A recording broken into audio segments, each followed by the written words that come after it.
Yes, ya mjambo tena kwenu nyote wandugu wapendwa watazamaji na wasikilizaji wa Kwetu TV.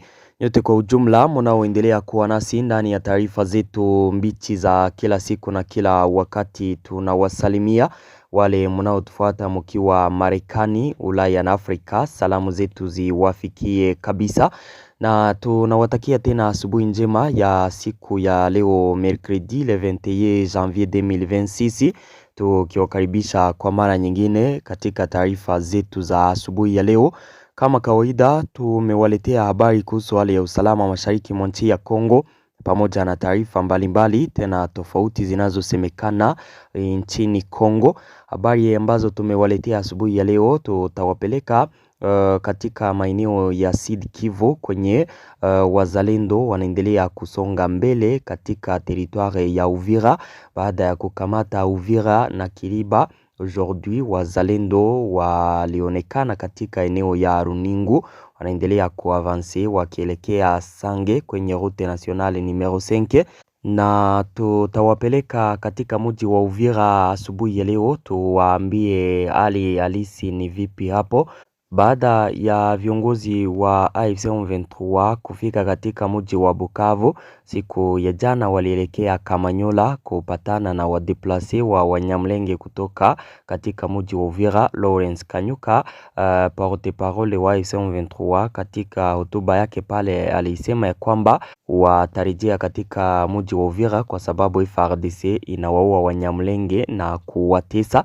Tutawapeleka moja kwa moja katika teritware ya Ruchuru karibu na maeneo ya Nyanzale kwenye watu 20 walijeruhiwa katika ambush ambayo ilifanyika katika eneo ambayo inaitwa Kiyeye kabisa. Kulifanyika ambush, watu wengi wakajeruhiwa. Kama kawaida tumewaletea habari mingi tena mbichi kabisa. Mnayoifuata ni Kwetu TV, ni channel inayowaletea taarifa za kweli tena za kuaminika kutoka mashariki mwa nchi ya Kongo. Tunawasihi kusubscribe, yani kujiabone, ili kukuwa na zipata taarifa zetu zote. Muendelee kucomment na kuzilike habari hizi pia na kuzisambaza kwa walio wengi ziwafikie. Mkumbuke kujiunga nasi na grupu yetu ya WhatsApp ili kuwa na zipata taarifa zetu zote kwa wakati. Mjiunge nasi kupitia link ambayo iko pale chini ya titre hapo mu description, mtapata link hiyo. Mjiunge nasi, bila shaka mtakuwa mkizipata taarifa zetu zote kwa wakati. Bila kukawia na kupoteza muda wetu, tufungue ukurasa wetu wa habari ambapo tutawapeleka moja kwa moja katika teritware ya Uvira ndani ya province ya Sud Kivu kwenye wazalendo pamoja na jeshi la Kongo wanaendelea kusonga mbele polepole kwenye route nationale numero 5 inayotoka katika maeneo ya Uvira ikielekea Kamanyola. Vyanzo vyetu asubuhi ya leo katika maeneo hayo vinatuambia kwamba wanajeshi wa wazalendo wanaonekana katika eneo ya Runingu, eneo inayopatikana mbele kidogo na Kiliba, ni 4 kilometre na Kiliba, njia zinazoelekea katika maeneo ya Sange. Vyanzo hivyo vinatuambia kwamba wazalendo wanaendelea kusonga mbele katika maeneo hayo wakiyakamata maeneo yaliyo achwa na waasi wa M23 wakati waliondoka katika mji wa Uvira. Kama nilivyowaambia, waasi wa M23 walikuwa wameagizwa kwanza na Marekani kujiondoa katika mji wa Uvira jusqu'à 75 km, ni jusqu'à Kamanyola. Donc AFC M23 wanapaswa kurudia Kamanyola ndipo tena mambo mengine yafanyike, na maeneo wanayoendelea kuyaacha yako na kuwa ukipe na wazalendo pamoja na jeshi la Kongo. Tayari eneo ya Runingu ilikamatwa na wazalendo, inakuwa deja eneo ya tatu ambayo wazalendo wameiokipe baada ya Uvira. Walikamataka Kiliba, hapa Kiliba deja wako Runingu, wanaendelea kuelekea maeneo ya Sange. Ukitoka hapo Runingo utapanda mpaka Sange. Ukitoka Sange utapanda vers Luvungi Katogota. Après Katogota deja c'est Kamanyola. Hizo njia sasa njo kwenye wako na elekea, wako naendelea kuyakamata maeneo ambayo waasi wa M23 walijiretire ndani, yani waliondoka ndani baada ya kupewa ordre hiyo na Etats-Unis d'Amerique.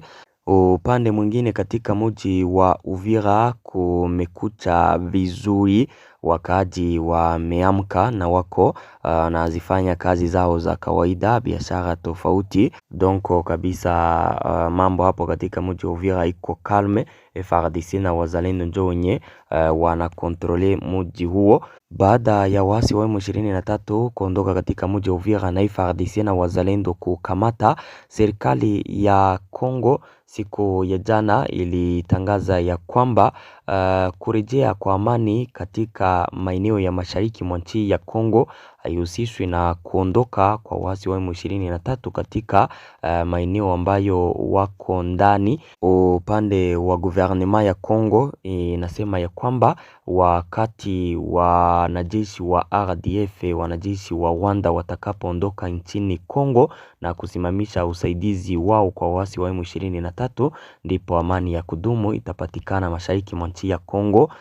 Mengine tofauti na hayo amani haitapatikana. Donc serikali ya Kongo inachokitaka ni RDF waondoke nchini Kongo, wasimamishe kusaidia waasi wa M23, ndipo matatizo yote na migogoro na vita vinavyoendelea vitakapoisha.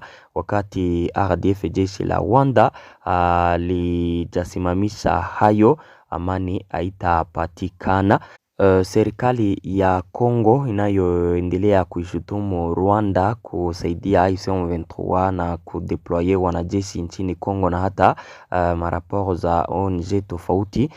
Mpaka kwa sasa Rwanda haijakubali shutuma hizo zote. Inachokitangaza ni ya kwamba ayo iko na system de defense tu kwenye mipaka yake, hakuna wanajeshi wake nchini Kongo. Hata kama hawakubali hayo, serikali ya Kongo inaendelea kukonfirme hayo na kuonesha ya kwamba RDF wako nchini Kongo na inachokitaka ni waondoke kwanza. Na kama ukumbusho katika makubaliano waliokuwa wakiyasaini ya amani, walikuwa wakiongelea hata namna ya kuondolewa kwa wanajeshi wa Rwanda nchini Kongo.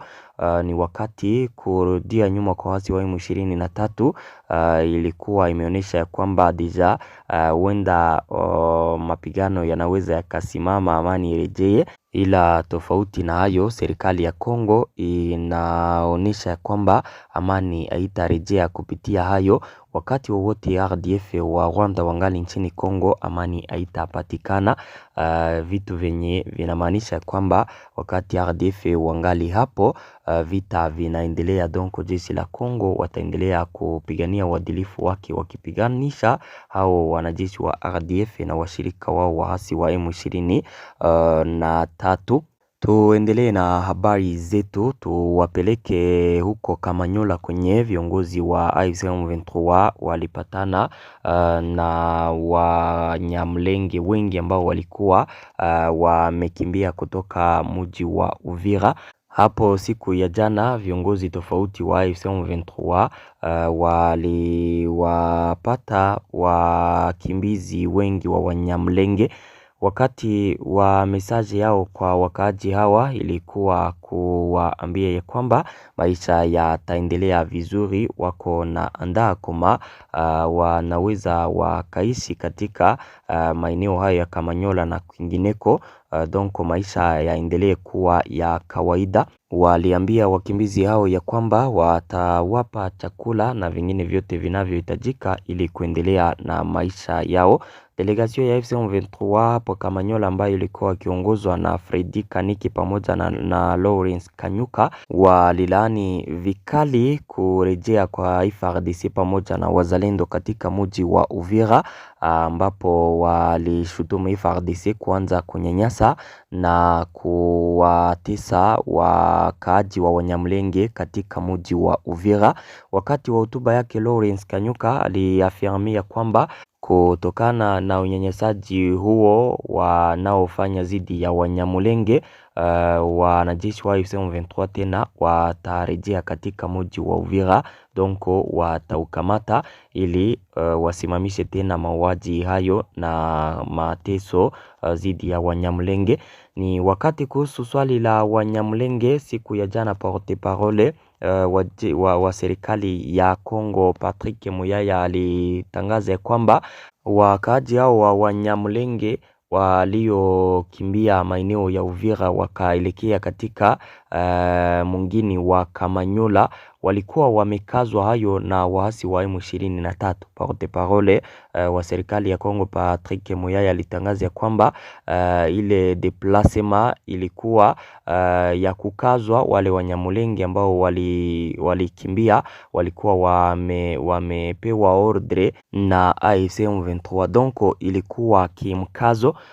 Patrick Muyaya anasema ya kwamba wengine Wanyamulenge walibakia katika mji wa Uvira waliokatala hayo, na kwa sasa wako bien sécurisé na jeshi la FARDC pamoja na wazalendo. Anasema kwamba waasi wa M23 wanaendelea kuleta ubaguzi katika maeneo hayo, wakitaka kutenganisha Wanyamulenge na makomunote tofauti waliokuwa wakiishi nayo katika mji wa Uvira, mkiwemo Wafuliru, Wabembe na hata wengine.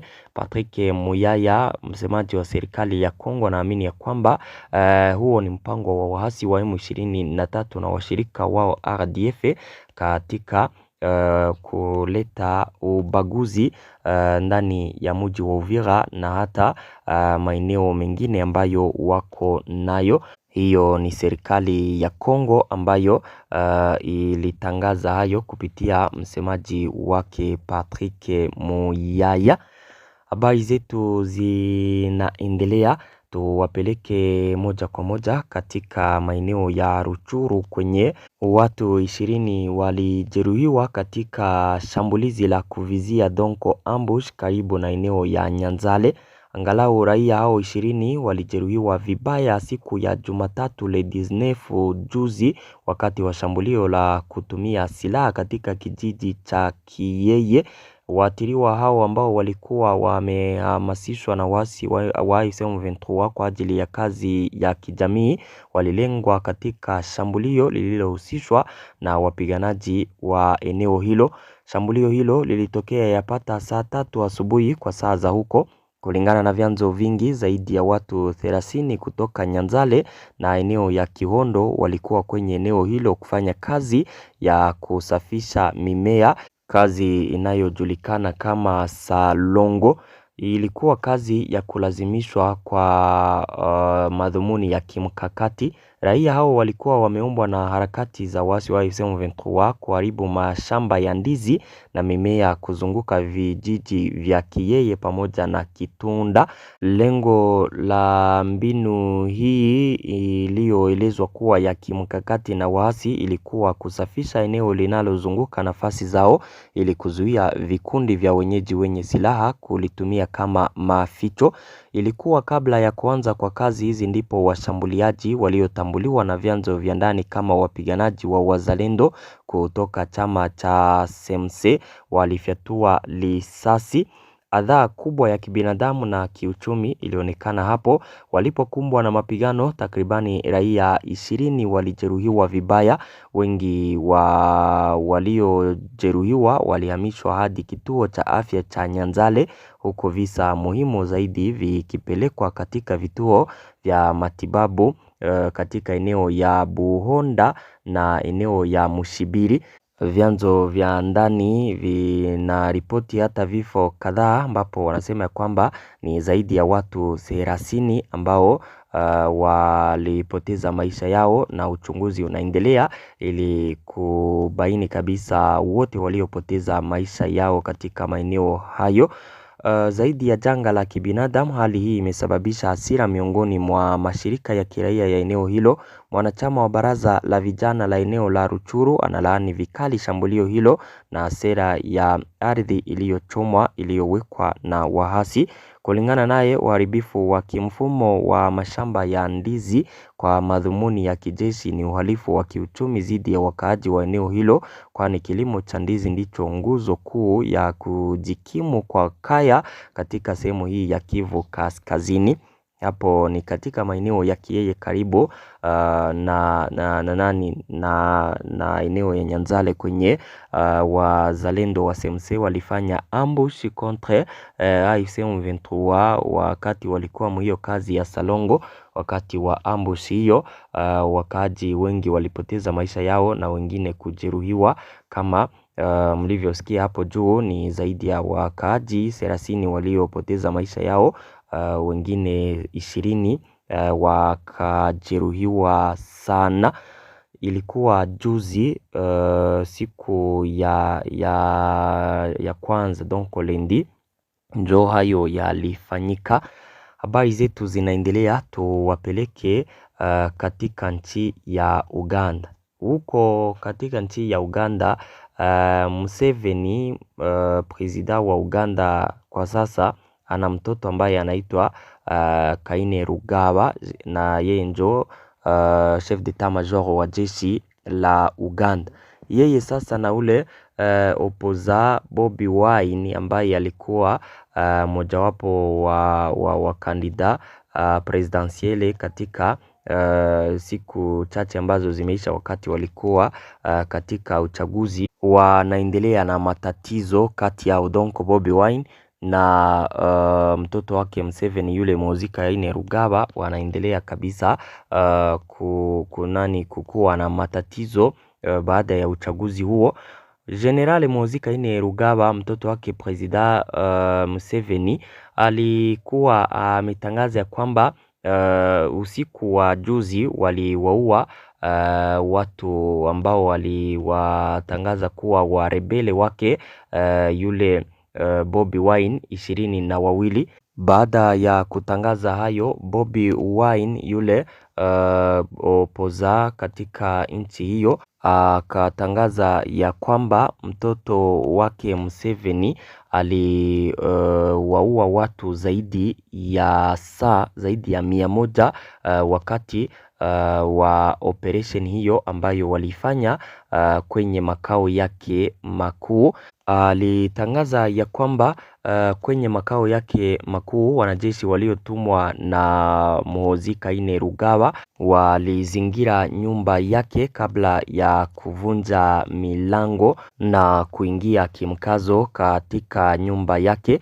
Watu wake ambao walikuwa wakifanya ulinzi hapo wakawawa, na pia wengi ambao walikuwa hapo washirika wake donc waja wake nao wakawawa. Akasema ya kwamba ni zaidi ya watu 100 ambao waliuawa na wanajeshi waliotumwa na Muhoozi Kainerugaba, mtoto wake Museveni. Mbali na hayo, alisema kwamba wanajeshi hao waliendelea kuiokipe nyumba yake na bibie pamoja na watoto wake, donc familia yake, na akaomba kuondolewa kwa haraka kwa wanajeshi hao kwa sababu mke wake na watu wake ambao wako hapo wana kabisa usalama, na pia wapewe njia ya kupata hata namna ya kuemea, donc waisha kuwa bloke katika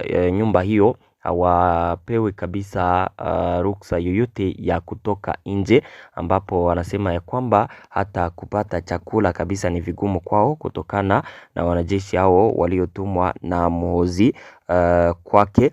Baada ya tangazo hiyo, General Muhoozi Kainerugaba akampa sasa ultimatum ya 48 heures, saa kabisa 48 za kuwa amejionesha ni wapi alipo na kujipeleka kupolisi ya Uganda akamatwe na afungwe.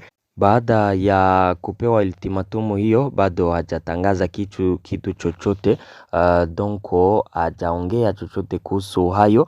Museveni na Bobi Wine plutôt Muzika Kainerugaba na Bobi Wine wanaendelea kabisa kuwa na matatizo katika siku hizi baada ya uchaguzi uliofanyika huko Uganda, na Museveni ndiye ambaye akachaguliwa tena kama kiongozi wa nchi hiyo, na Mhozi kabisa anaendelea kutangaza vitu tofauti kuhusu huyu Bobi Wine, ambapo hata jana alikuwa amesema kwamba Bobi Wine anapaswa kukamatwa na kuuawa, na baada ya kutangaza kuwa amewaua watu 22 wa rebele wa Bobi Wine, akasema kwamba atakayemuua afuataye ni Bobi Wine akuwe mtu wa 23 ambaye amemuua.